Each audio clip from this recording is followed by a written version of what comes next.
Boa noite, gente. Estamos começando o nosso live da semana, né, com o tema termos de referência. Eu, particularmente, amo esse tema, tá? A gente vai trazer aqui os conceitos e o que deve conter no termos de referência, ok?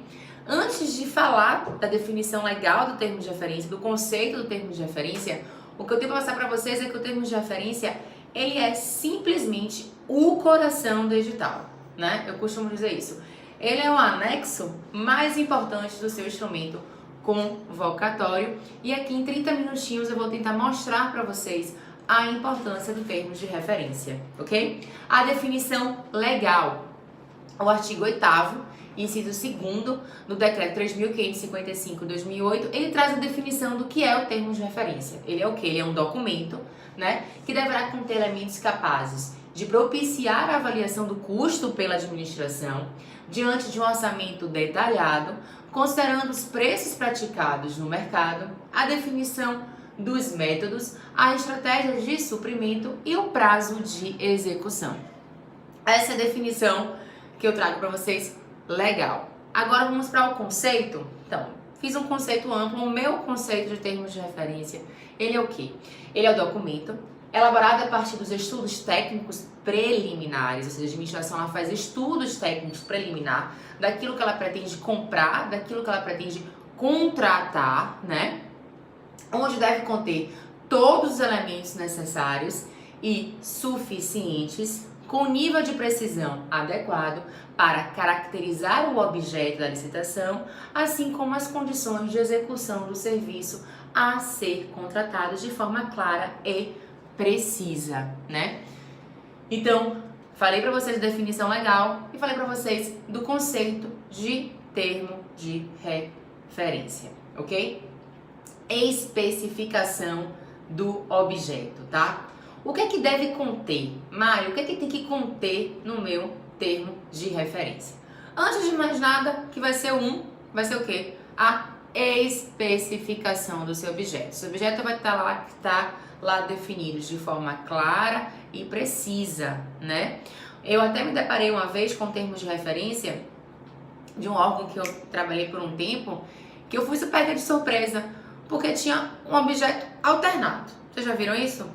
Que tinha uma execução. Ah, eu quero ou essa execução ou essa execução. Ou uma ou outra. Aí a primeira coisa que eu pensei, nem entrei no método que o objeto tem que ser preciso, né, definido. Como é que a empresa vai apresentar essa proposta? Como é que vocês orçaram isso? Será que quando vocês fizeram a pesquisa de preço, vocês não verificaram qual da forma de execução do serviço era mais vantajosa para a administração? Então, ou seja, a gente não tem como estar estabelecendo objetos alternados, né? Então, nosso objeto tem que ser preciso, claro e definido, tá? Então, a especificação do objeto é um dos elementos mais sensíveis do TR. Acreditem, é mesmo.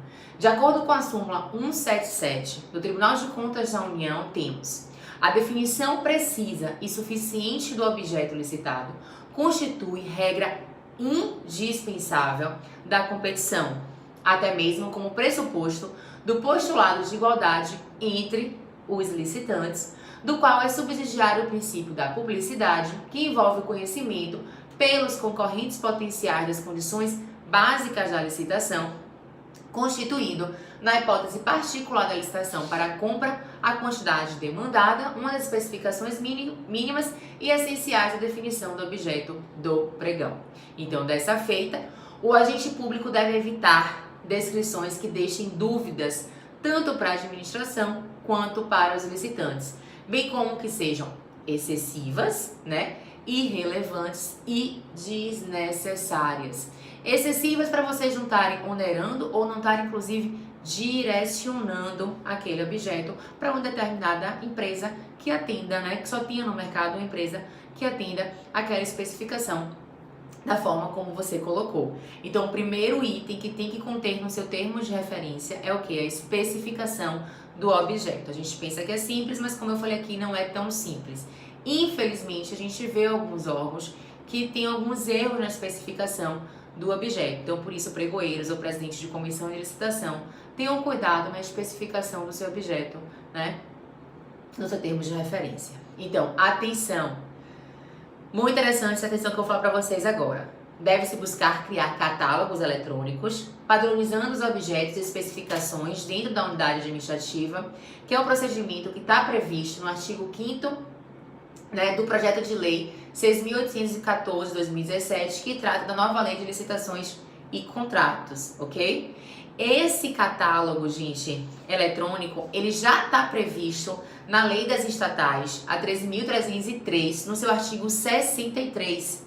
Ele já exerce a possibilidade da elaboração desses catálogos eletrônicos, que vai ser uma forma, inclusive, de você padronizar o seu objeto, não é isso? Então, você vai estar lá registrando os objetos, você vai estar lá catalogado, né? Então, o projeto de lei que está propondo alteração na Lei de Licitações e Contratos também já prevê, e a Lei das Estatais, ela também prevê no seu artigo 63, ou seja, a tendência é a gente estar trabalhando futuramente com esses catálogos eletrônicos, tá? Outro ponto importante é a fundamentação adequada do pedido, a justificativa do objeto. Gente, a justificativa que a gente mais recebe é qual? Interesse da administração. Supremacia do interesse público, é por isso que eu licito dessa forma, é por isso que eu compro dessa forma. Não, a gente tem que justificar o porquê daquela contratação, a relevância daquela contratação, né? A quantidade que a gente está contratando, o porquê daquela quantidade. Fizemos um estudo no levantamento das últimas aquisições, então a gente tem que fazer a justificativa e fundamentar. Não é uma justificativa genérica, você não vai utilizar a mesma justificativa que você comprou uma caneta para você contratar um serviço de limpeza, né? Mas infelizmente a gente sabe que é um pouco da realidade do Ctrl+C e Ctrl+V. Então, não pode, vocês têm que justificar, motivar e fundamentar o porquê daquele objeto, o porquê daquela contratação ser feita naqueles moldes. Então, a gente tem o quê? Né? A fundamentação. Mais um ponto importante do termo de referência diz respeito à necessidade da fundamentação adequada ao pedido, ok? Muitas vezes, essa informação ela é esquecida ou desprezada, né? Sempre quando chegava para mim um termo de referência, vinha sem justificativa. Aí eu devolvia. Ou área técnica. Por quê? Por que você vai contratar assim? Por que você vai comprar assim? Então, devolvi o processo, justifique e motive. Inclusive a quantidade. Tá bom, gente? Né? Sendo comumente utilizada a expressão atender ao interesse público, como eu falei para vocês, como justificativa da contratação. Não é sabido que o setor responsável pelo pedido deve indicar previamente nos autos dos procedimentos licitatórios os motivos e fundamentos da necessidade de realizar o objeto da licitação, tá? Assim, recomendamos que a unidade administrativa desnude as razões pelos quais o bem ou o serviço deve ser contratado e se debruce na construção dessa informação, né? Então, não venham com justificativas genéricas ou justificativas copiadas, tá? Vocês precisam motivar e justificar e dizer por que aquele molde de contratação ela é mais benéfica para a administração e por que a administração está contratando daquela forma ou comprando aquele objeto com aquelas especificações, tá? Outra atenção, eu já até falei aqui um pouquinho para vocês e vou trazer e vou repetir, que é muito importante. Anotem aí vocês, pregoeiros, para vocês estarem questionando a área técnica, tá? No caso de tratar de despesas rotineiras, né, uma boa prática de gestão é realizar o que, gente? A prospecção do quantitativo que já compramos aquele material. Ó, que legal. Vamos fazer um levantamento, né, das últimas aquisições que eu fiz. Quando foi que eu utilizei? Quanto que eu precisei utilizar de determinado objeto, né? Que é o quê? Que são os registros de consumos dos materiais ao longo de períodos de tempo determinados, demonstrando que se pauta a demanda do órgão. Com efeito, há que se fazer sempre a avaliação da adequação da demanda, né, com a necessidade posta. Ou seja, eu vou dizer para a sociedade seguinte, para os licitantes, né, que eu vou estar comprando aquele quantitativo, porque a minha estimativa, né, de consumo dos últimos anos foram essas. Isso é muito importante, inclusive, para o sistema de registro de preço, né, porque a gente passa para os licitantes o que a gente já consumiu, o que a gente vem consumindo, e ele vai ter uma noção da nossa demanda. E a gente consegue, inclusive, obter um preço mais vantajoso para a administração pública quando a gente faz dessa forma, tá? Então, evita o quê? O que a gente vai evitar com isso? Compras excessivas, desnecessárias, né? De quantitativo que não vamos utilizar, ou de realizarmos ata de ajuste de preço com a demanda muito acima do que a gente de fato precisa ou muito abaixo do que a gente de fato, né, precisa. Então, que é a dicotomia entre a necessidade e o objeto, consubstanciando e desperdício para a unidade administrativa. Enfim, o setor responsável pelo pedido deve estampar os elementos que justificam a necessidade da contratação e do quantitativo solicitado. Engraçado que uma vez eu sugeri isso para a área técnica, e aí o servidor olhou para minha cara e falou assim: eu não tenho tempo, meu contrato vai acabar daqui a 2 meses. Aí eu, falta de gestão, falta de planejamento, porque é até arriscado você licitar com 2 meses. A gente sugere o quê? 3 meses para estar abrindo meu processo licitatório, tá? Então, a gente tem que estar sempre motivando isso nos nossos colegas, né, na área técnica. Eu sei que é um trabalho um pouco difícil, mas é de grande relevância, porque se a administração fizer esse levantamento, fizer uma gestão, fizer um planejamento de compra e de contratação, a gente vai estar fazendo contratações muito mais vantajosas para a administração pública. Não tenham dúvida disso. Ok? Outra questão importante é a definição do valor estimado da contratação, né? Que são o quê? A gente chegar no nosso preço referencial, tá? Antigamente a gente sabia que as pessoas só pegavam como fonte de pesquisa de preços o quê? Cotação de preço. Só enviava a cotação de preço, só queria enviar a cotação de preço para as empresas, e as empresas mandavam preços super faturados, e quando mandavam, demoravam para mandar, amarravam, seguravam um pouco a nossa fase interna, né?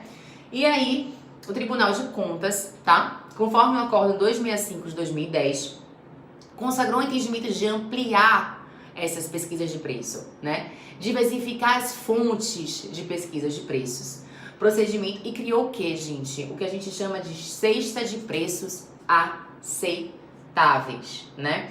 Então, com isso, é de ter em conta que a pesquisa mercadológica deve ser abrangente, efetiva e parametrizada, tá?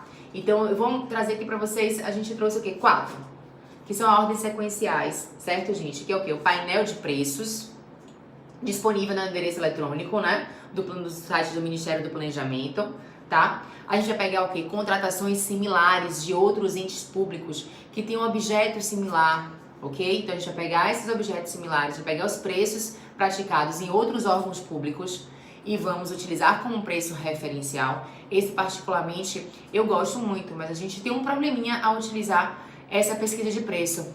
É que dificilmente a gente consegue encontrar determinados tipos de objeto com as mesmas especificações. Então, lembre-se disso. Tem que ser a mesma especificação, prazos de entrega, né? Também é relevante para a gente estar utilizando uma ata ou contrato como preço referencial, ok? A outra é pesquisa mídia, né? Publicada em mídia especializada, sítios eletrônicos especializados ou de domínio amplo, desde que contenha a data e hora de acesso. E a última, pesquisa de preço bem antiga, que a gente pediu para os fornecedores para ele mandar a cotação dele com a validade mínima de 180 dias, ok? Então vamos lá, é o painel de preço que vocês vão consultar no Ministério do Planejamento, contratações similares, né? Pesquisas em sítios eletrônicos especializados e solicitação de cotação de preço para fornecedor com a validade mínima de 180 dias, tá bom? E aí a gente vai obter o quê? O nosso valor referencial, certo, gente?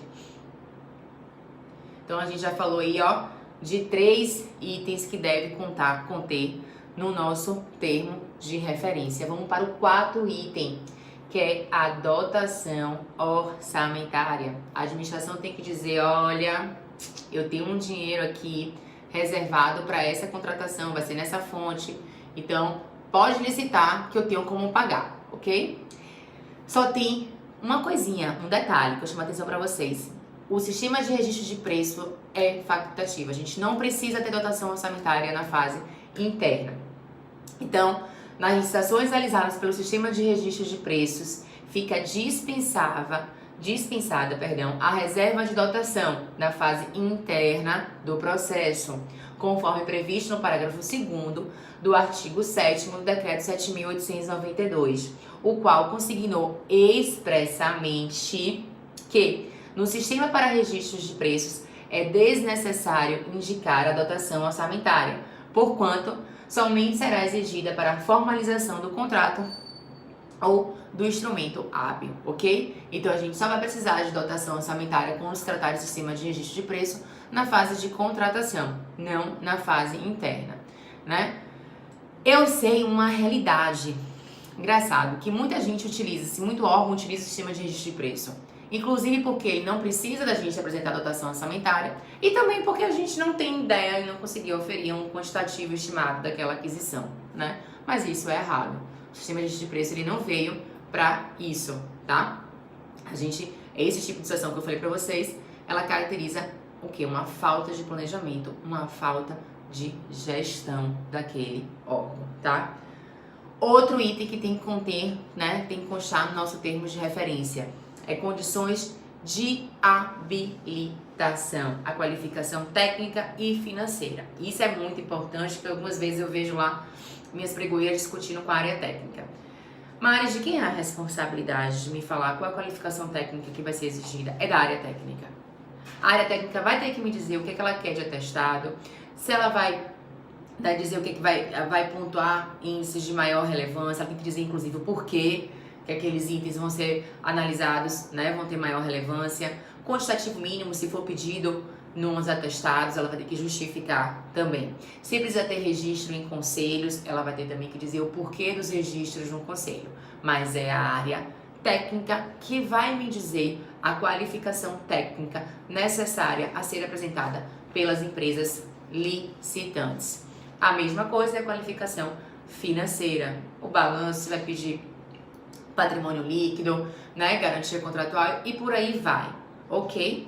A gente pode fazer o quê? Enquanto pregoeiro e enquanto membros de comissão de licitação, gente, a gente pode orientar, pode não, a gente deve orientar o que a lei permite e o que a lei não permite. Então a gente tem que ter muito cuidado, por exemplo, quando a gente está processando um pregão e a área técnica me vem com inúmeras exigências de qualificação técnica que não caracteriza pregão, que não é serviço comum, que eu vou estar diante de uma técnica em preço, correto? Então, tenham muita atenção a isso.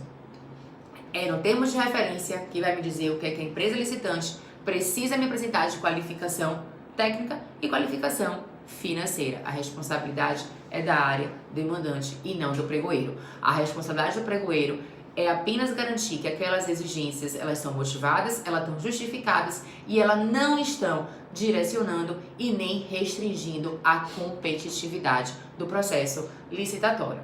Muitas vezes o pregoeiro publica o edital com algumas determinadas cláusulas, né, ou exigências que ele realmente não detinha o conhecimento de que estava restringindo e ele vai ter conhecimento quando recebeu a impugnação. Então, diante da impugnação, ele aí vai ter que analisar o mérito, conversar com a área técnica e dar o devido prosseguimento ao processo, ok?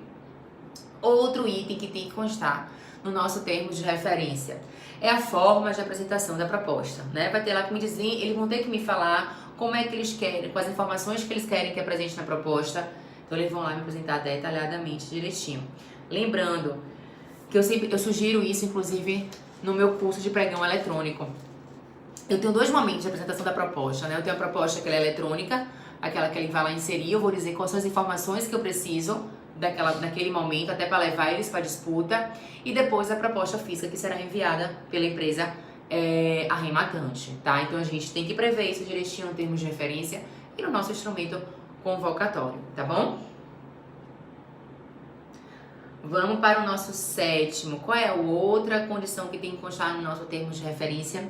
É o prazo de entrega e pagamento, né? A gente vai estar lá estipulando todas as condições de execução contratual, do recebimento do objeto, né? Do recebimento provisório, definitivo. Então a área técnica vai ter que escrever, vai ter que detalhar todo esse recebimento do objeto, prazos de pagamento daquela prestação de serviço ou daquela aquisição.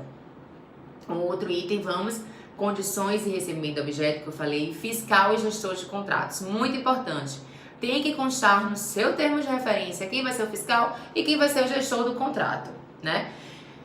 E o gestor do contrato, ele vai assinar lá o termo de referência juntamente com o fiscal, tá? Por que isso, Mário? Porque o fiscal depois, quando for fiscalizar, ele vai dizer, eu não sabia, eu não fui chamado na parte de planejamento, nem sei o que é, licitaram, e depois falar, fiscalizem, né? Então, por uma medida até preventiva, a gente vai falar, o fiscal, o gestor de contrato, é isso aqui, ó. Vamos estar contratando isso, vamos licitar isso aqui, e vocês é que têm o conhecimento, e qualquer dúvida de vocês, inclusive nessa fase, vocês podem estar tirando com a gente também, né, das partes jurídicas, porque as questões técnicas, eles é que detêm o total conhecimento, tá bom? Outra que a gente vai constar, que são as obrigações do contratante e as obrigações da contratada, né? A gente sabe que tem determinadas contratações ou aquisições que tem determinadas obrigações específicas, tanto para o contratante quanto para a contratada. Então, a área técnica vai estar estabelecendo, vai estar previndo isso no termos de referência. Eu faço até um link das obrigações da contratada, né, com as sanções, por exemplo, que é outro tópico que tem que constar no nosso termo de referência, com a avaliação do nível de serviço, que a gente já se vê mais, né, nos editais, por exemplo, da administração federal, pouco se vê na municipal, infelizmente, que é o quê? A gente vai trazer para a apuração do nível de serviço prestado pela contratada, tá? Orientamos a elaboração do acordo de níveis de serviço, que é a ANS, sempre que possível, devendo constar o quê? Os procedimentos de fiscalização e de gestão, né, da qualidade do serviço, especificando-se os indicadores e instrumentos de medição que serão adotados pelo órgão ou entidade a contratar. Registros, controles e informações que deverão ser prestados pela contratada e as respectivas adequações de pagamento pelo não atendimento das metas estabelecidas. No site do Ministério do Planejamento, na Instrução Normativa número 5, tem lá um modelinho também, gente, de avaliação do nível de serviço. É bom vocês irem olhando. Eu utilizo nos meus processos e eu acho que é muito benéfica, acho não, tenho certeza, né? Muito benéfica para a execução do contrato, até para posterior aplicação de penalidade para aquelas empresas que tiveram a nota muito abaixo na sua avaliação de níveis de serviço, ok? O outro tópico, como eu já tinha falado, é as sanções administrativas, que também tem que estar previstas no seu termo de referência, tá? Mari, a área técnica tá me inventando aqui uma moda que somente uma amostra tal, que eu preciso de amostra para que a empresa precisa apresentar a amostra. Então vai estar lá especificando em termos de referência que exige a apresentação de amostra, e ele vai ter que justificar. Então o quê?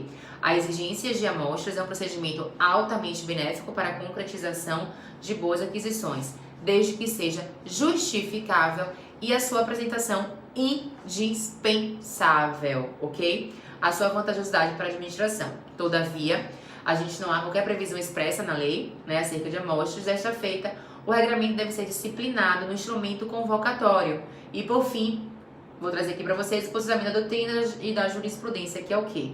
Sugere-se que conste claramente no termo de referência que se exige a amostra, a justificativa da necessidade da apresentação daquela amostra, a exigência de amostra apenas para a melhor proposta, né, para o arrematante, por exemplo, no caso do pregão, o critério de avaliação, você vai dizer quais são os critérios de avaliação daquela amostra, ok? Tem que ser objetivo, não pode ser subjetivo, e a possibilidade de acompanhamento de todos os licitantes interessados na avaliação da amostra, né? Aquela nossa amostra, os outros licitantes vão poder avaliar também, e se a amostra será ou não descontada do total a ser entregue ou consumido, ok? Se vai abater daquilo que a gente já previu na contratação, na aquisição, certo?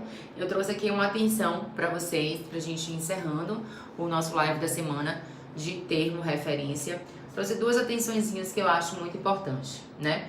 A elaboração de termos de referência, o projeto básico, gente, ele é obrigatório para toda contratação, independente da forma de seleção do fornecedor, se dar por licitação, por contratação direta ou por adesão à ata de registro de preço. Muita gente me pergunta, mas eu vou fazer até uma inexigibilidade, eu vou fazer uma contratação direta, eu preciso ter um termo de referência? Precisa, lógico, né? Precisa, e vai ser com as informações constantes, por exemplo, na inexigibilidade, na contratação direta e na adesão à ata. Se você vai aderir a uma ata, você vai ter que dizer que aquele objeto que você está aderindo está igual ao que você quer contratar nas mesmas especificações, que inclusive o preço daquela ata é mais vantajoso, que a execução que está prevista naquela ata que você está aderindo é a mesma que você necessita. Então, tanto na adesão à ata de registro de preço, contratação direta e inexigibilidade, você tem que ter um termo de referência com todas as informações que eu já passei para vocês anteriormente. E a segunda dica, né, que eu vou dar para vocês, que é uma segunda atenção, que eu chamo, é a realização de um checklist. Quando você pegar um termo de referência para você analisar, faça um checklist de termos de referência. O que é que não pode faltar no seu termo de referência? O que é que tem que ter? E aí você vai, gente, esticando, coloca até na contracapa do processo. No caso do processo eletrônico, você não precisa botar em contracapa, não tem necessidade, mas você vai ticando direitinho, realmente, se todas aquelas informações que necessitam estar presentes no termo de referência, de fato, estão constando no termo de referência. Então, a minha segunda dica é a formalização, é que vocês façam um checklist, porque é de grande relevância, tá bom? Então, a gente está terminando aqui nossa live. Eu vou entrar para as perguntas dos alunos que estão presentes, que é o momento que a gente abre para debate. Obrigada.